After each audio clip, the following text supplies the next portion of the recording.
Oke, di segmen yang kedua kita akan berbicara mengenai proses pengembangan dari tahapan transformasi digital yang kita lakukan di unit bisnis kita. So, Markulik, mari kita kulik.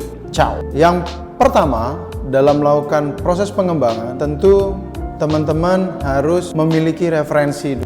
Kepada siapa teman-teman akan mendevelop atau melakukan proses pengembangan dari transformasi digital? Apakah teman-teman akan melakukan proses pengembangan secara mandiri atau biasa disebut dengan in-house, atau teman-teman akan melakukan proses pengembangan dengan menggunakan vendor? Tentu hal ini memiliki kekurangan dan kelebihan masing-masing. Kalau teman-teman ingin melakukan pengembangan secara mandiri, maka saran saya adalah teman-teman bisa mengupgrade skill dari staff atau dari PIC yang ada di unit bisnis teman-teman agar lebih memahami digital literasi yang baik dan mampu untuk membaca IT documentation dengan baik. Kenapa hal ini perlu kita perhatikan? Karena jikalau teman-teman memiliki staff atau PIC yang tidak mumpuni, maka proses transformasi tersebut akan memiliki kendala dalam hal eksekusi. Bahkan akan menimbulkan rush atau mungkin kegagalan dari proses development. Sehingga perlu diperhatikan, kalau teman-teman ingin mendevelop sistem dalam era transformasi digital unit bisnis teman-teman, pastikan bahwa orang yang Anda rekrut atau yang Anda hire, yang Anda tugaskan dalam bisnis Anda adalah orang yang memang benar-benar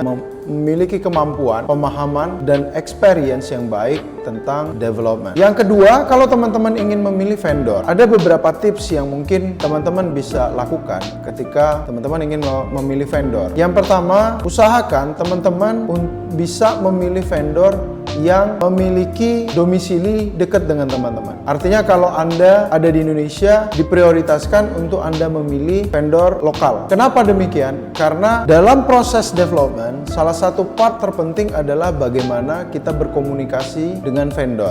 Bahasa kadangkala menjadi isu dalam sebuah proses development. Gap dalam hal komunikasi, kalau kita menggunakan vendor dari luar negeri, biasanya akan banyak menimbulkan miskomunikasi. Hal tersebut nanti tentu akan mempengaruhi proses dari development karena ada hal yang mungkin tidak tersampaikan dengan baik atau mengalami miskomunikasi yang menyebabkan teman-teman nanti akan mengalami kendala dalam proses development. Setelah Anda memilih PIC atau memilih vendor, maka yang kedua adalah Anda harus melakukan persiapan dari sisi infrastruktur. Infrastruktur dari teman-teman dalam transformasi digital adalah hal yang penting. Mulai dari proses development sampai nanti proses implementasi, infrastruktur adalah sebuah keniscayaan yang pasti teman-teman harus miliki. Karena kalau teman-teman tidak memiliki infrastruktur, besar kemungkinan teman-teman tidak akan bisa melakukan transformasi digital dengan baik. Atau teman-teman memiliki infrastruktur namun tidak proper, of course nanti akan menimbulkan kendala pada proses transformasi digital teman-teman. Dan yang ketiga, teman-teman harus memiliki project plan dari development yang bagus, yang baik. Kenapa demikian? Karena rata-rata kendala dari proses transformasi digital itu ada pada pengelolaan proyek yang kurang baik, yang tidak mumpuni. Hal tersebut dapat menyebabkan proses dari development menjadi terkendala karena kurangnya controlling dan monitoring mungkin dari sisi project management. Kami sarankan teman-teman harus memiliki planning project yang matang. Kalau perlu teman-teman mengeluarkan sedikit extra cost mungkin untuk meng-hire tenaga ahli atau meng-hire vendor yang mumpuni untuk membuat sebuah project planning yang baik atau mungkin PIC project manager yang baik, itu lebih diutamakan agar proses dari development ini dapat berjalan dengan baik dan proses transformasi digital dapat terwujud sesuai dengan apa yang teman-teman harapkan. Yang terakhir, teman-teman, sebuah tips dari kami, jika teman-teman ingin melakukan transformasi digital, apabila teman-teman ingin memastikan keberhasilan dari proses transformasi digital, maka metode dengan menggunakan prototyping itu lebih bagus. Banyak hari-hari ini unit bisnis atau orang-orang pengusaha, business owner dan sebagainya, eksekutif dari sebuah perusahaan lebih memilih agile atau menggunakan scrum metodologi untuk melakukan transformasi digital dalam mendevelop sistem yang ada di perusahaannya. Tapi ternyata metode tersebut tidak cukup mudah untuk diimplementasikan di proses development. Hal ini menjadi terkendala.